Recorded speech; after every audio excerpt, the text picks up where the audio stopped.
Good morning. It is day 25, about to get started. If you watched last night's video, you will see that we did get some sprinkles on us just as we were quitting. So this morning it's a little bit later than usual. It's about 9:15. Probably get started about 9:30ish. First thing I wanted to do today is wish my dad a happy birthday. And out of a tribute to Dad, I've been thinking maybe today's the perfect opportunity to give you a little history of Zeorian harvesting and who we are and what we were, I guess, for the past,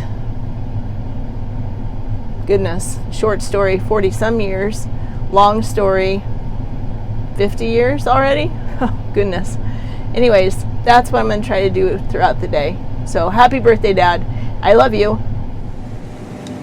There's a few more subscribers to my channel, and they're probably somewhat confused as to why we have a yellow combine on the introduction and driving a John Deere combine for somebody up in Montana. So what I thought I would do with this day, besides giving my history of the custom combining in our family, is to let you know and understand that Jim and I did do custom harvesting for about 40 plus years, 2 years on our own, and the decision was made over the winter that we were going to sell our combine, and that happened this spring. So that's the reason why there's a yellow combine on my introduction, because for the past 3 years I have been doing YouTube videos with our yellow combine on the road,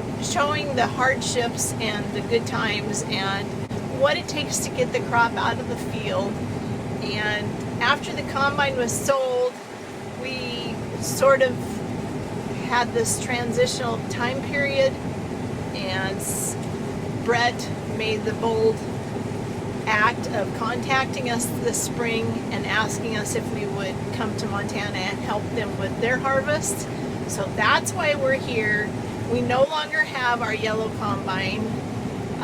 We no longer traveled the journey of the custom harvester, but for the past 40 some years, we've got quite the history and quite the memories of what we did do. So that's why I continue to share, because it's all about learning and education of what it takes to get the food from the field to your table, and it's not just on the grocery store shelves. So I'm going to continue to tell the story as often and as much as I can, however I can.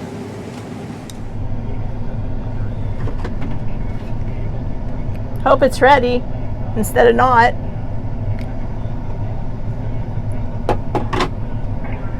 Just hang your hat over the screen and go for it. Okay, I'll just do that.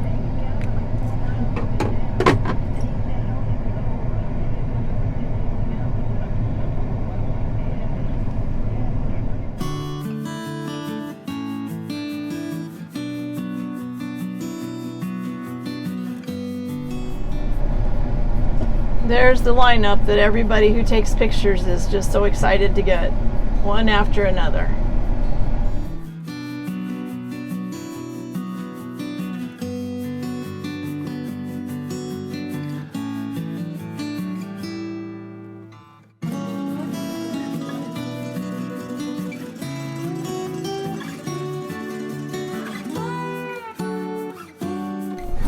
Okay, so while I'm thinking about Zeorian harvesting, I'm just going to go as far back as I can remember.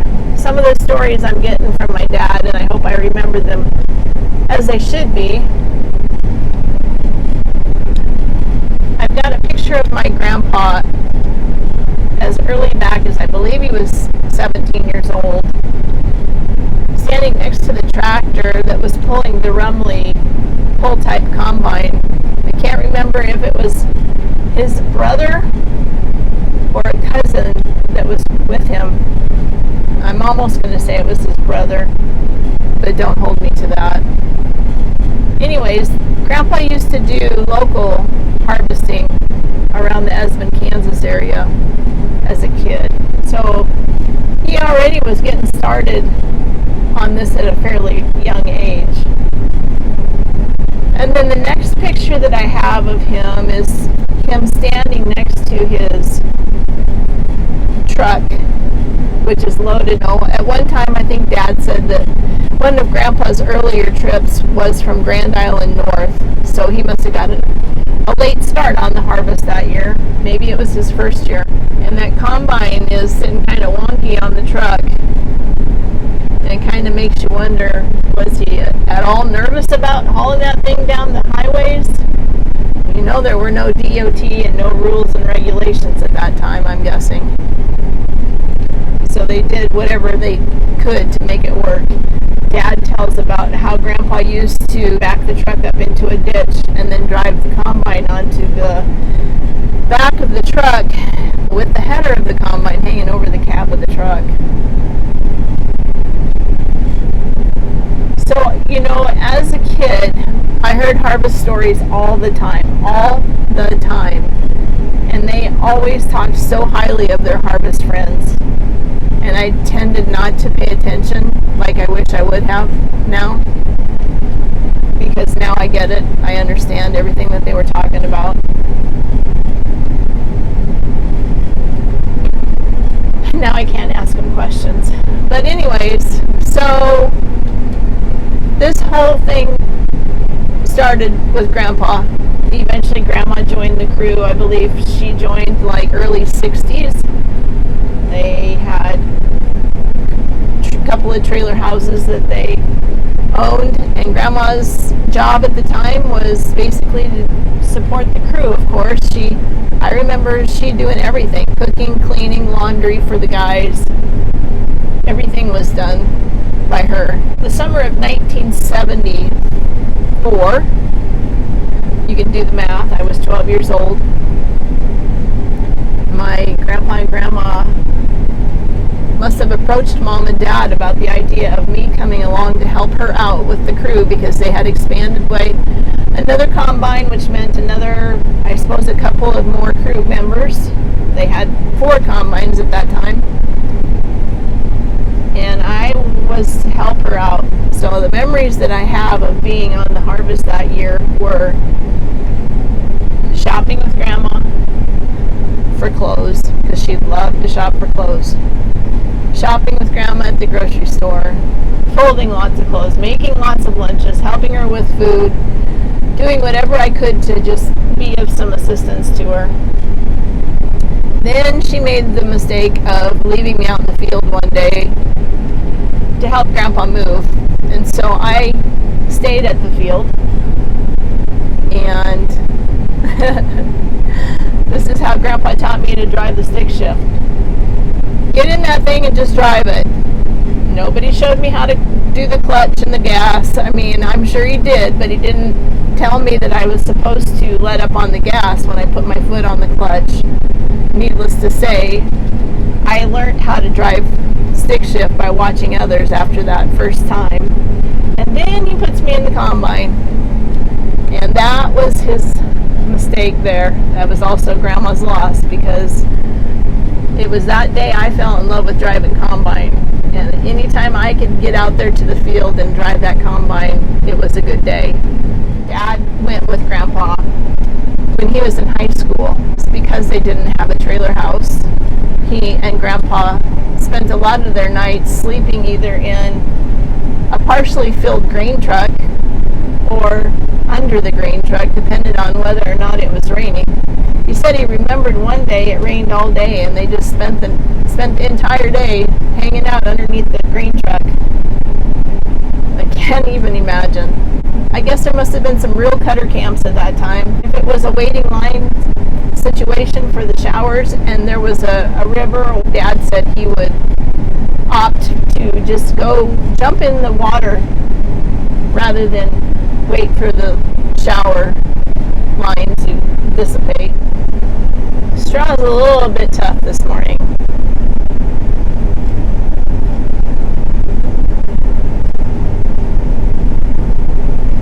It was way different back then, of course. The reputation of the custom harvester was way different as well, back to 1974-ish.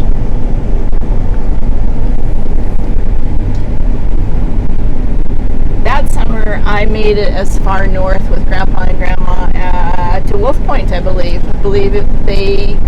Mom and Dad came and picked me up at Wolf Point.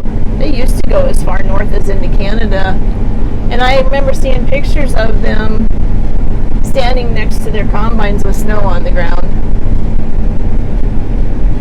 So in 1975, I of course intended on going along again. And that's when I met this young man by the name of Jim Zeorian. He was a hired man for my grandpa. My mom and his mom were friends. They knew each other. He went on harvest for 2 years with us. Okay, it looks like we're going to do my most favorite thing that we do in the fields at times. Sit and watch the wheat dry. I say that with sarcasm because I think that's the worst thing to do.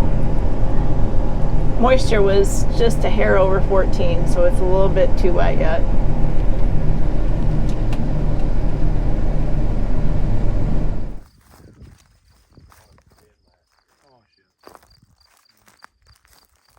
Doing my favorite thing. Watching wheat dry. That was something that Tracy never allowed.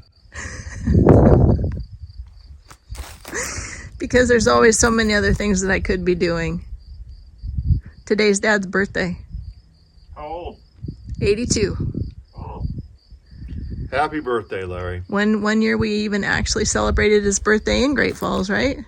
83? One time. Yeah. I tried to call him, but he must be on the phone. I didn't know Dave was up there. What did you do? Think he left? Well, I didn't know. Jessie James is sitting there all by herself. How come you're over there all by yourself? Yeah. 10:30. Trying it again.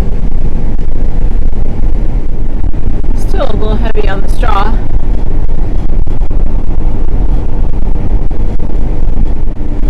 Well, it looks like it's go time.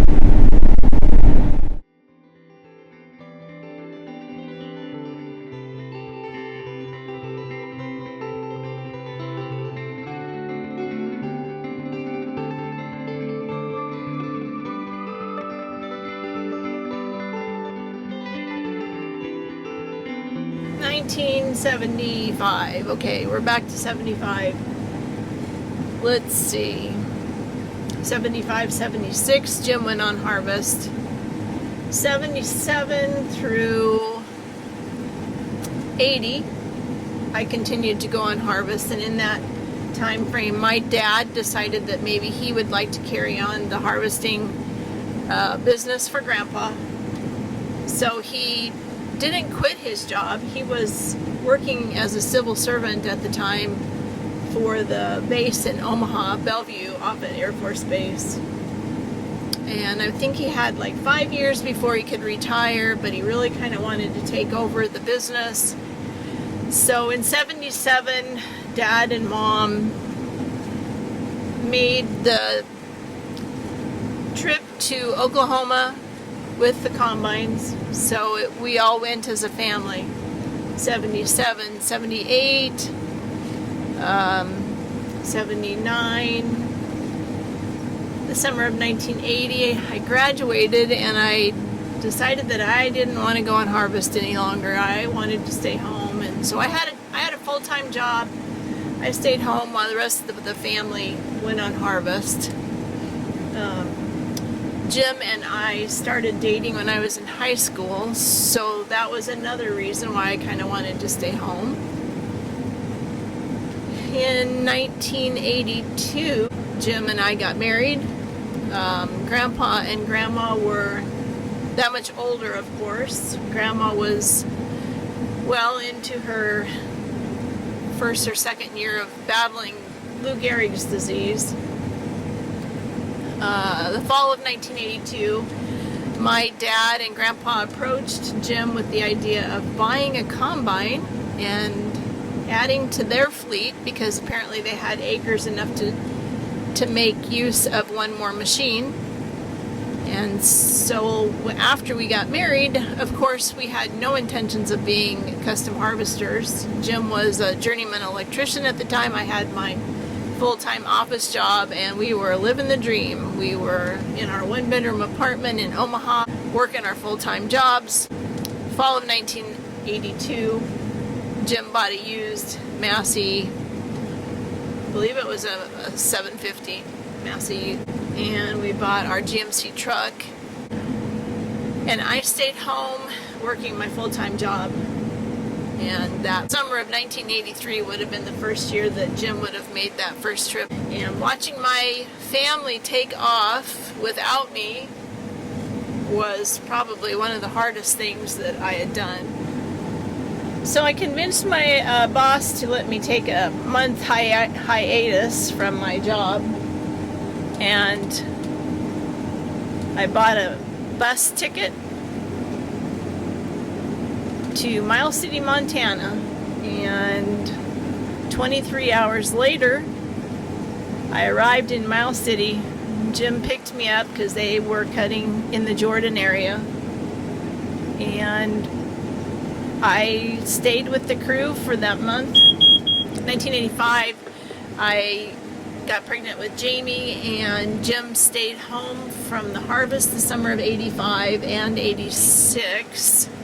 He was back on the road with my family in 1988 because I remember loading up both Jamie and Jenna. Jenna was a baby in 1988, and following them to Kansas border and then turning around and coming back home. I wasn't working at the time. I quit to stay home with the kids, but still wasn't a part of the crew. In 1989 was my dad and my grandpa's last summer. The kids and I would go out to visit with them while they were in western Nebraska, and then we would go back home again. Anyways, 1990 was the Y in the road. 1989 was my dad's final year. My grandpa's health wasn't that good. Dad decided that he wanted to go back to the job that he had left. He went back to it full time, and we still had our machine.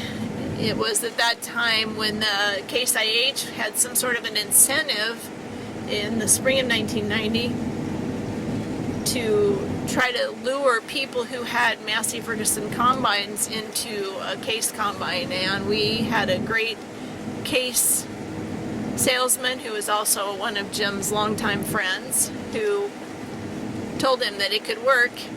So we decided that we would make the switch and try to make this combining something that we could turn into our own business.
So after we made the decision that we were going to try to make this business work on our own with one combine, and we purchased the new Case IH,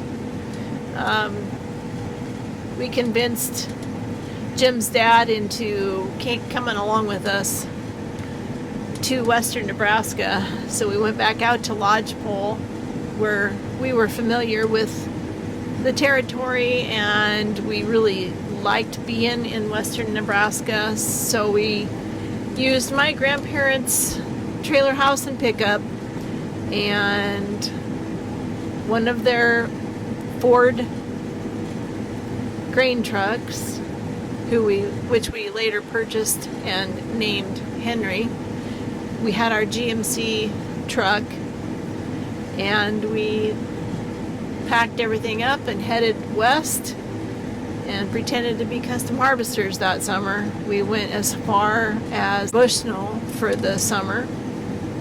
So that was the beginning of our very own custom harvesting business on our own.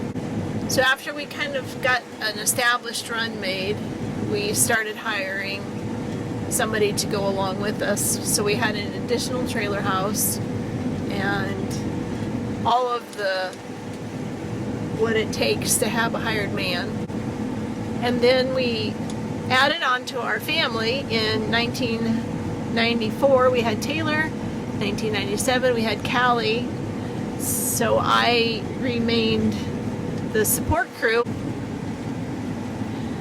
So we had hired men with us from 1990 through 2000, and after the summer of 2000 we kind of had a Y in the road moment again, and it was a decision that we were either going to try to figure something else out or quit, because trying to find somebody to go along with us even in 2000 was a difficult situation, and the additional expenses of having somebody there with us wasn't making the profit margin the best. So I suggested that now that Jamie is 16 and she could drive, maybe we should make her and the girls our support, and I could come out to the field and help in the field, run combine or truck. And that's what we decided to do. So 2001 was the first year that I went back out to the field and the girls did my job. I think I mainly was truck driver. That's when Frank and I became buddies. Frank is our Freightliner truck. And then I would run combine whenever I could possibly get in it. So that was basically how we did it. It took us 2 trips to get anywhere, but we made it work. We had lots of great memories. Our kids grew up on the road. At the end of the year, the end of August, they started school in Jordan, Montana. They had 2 sets of classmates. They had friends in Montana and they had friends in Nebraska. And that's how we did it. And then they grew up and started leaving us one by one, and eventually it was just back to Jim and I again. And that's how it was when we ended the summer last year. We sold our combine this spring.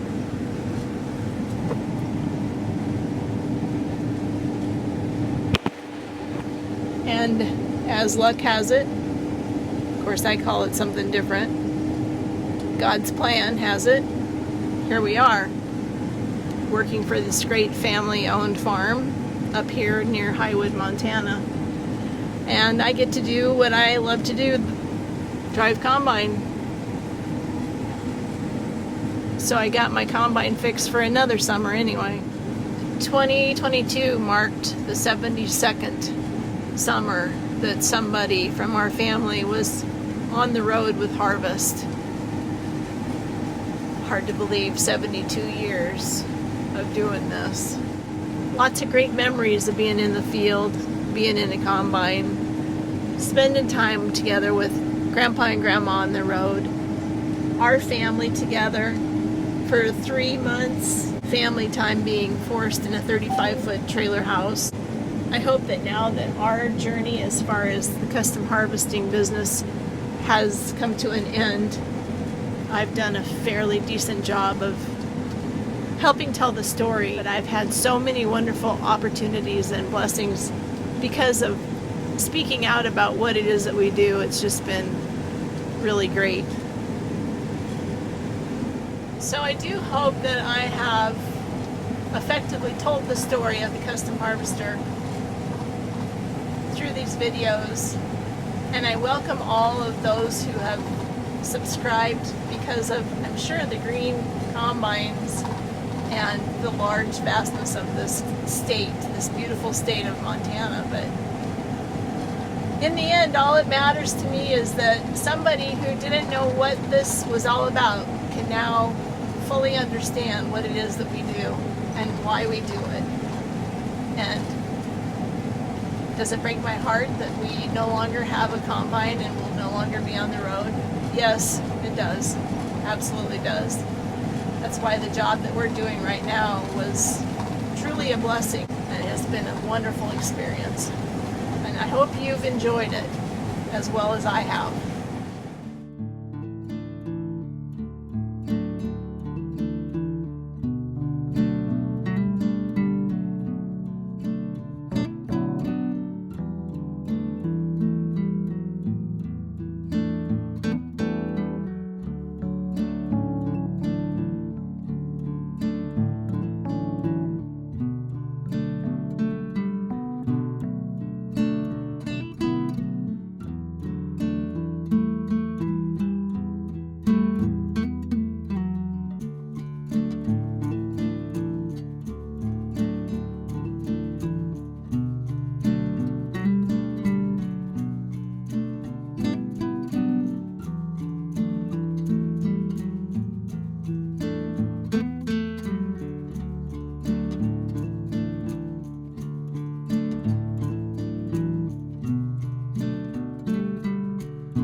Jim and I really hope that you enjoyed today's daily update.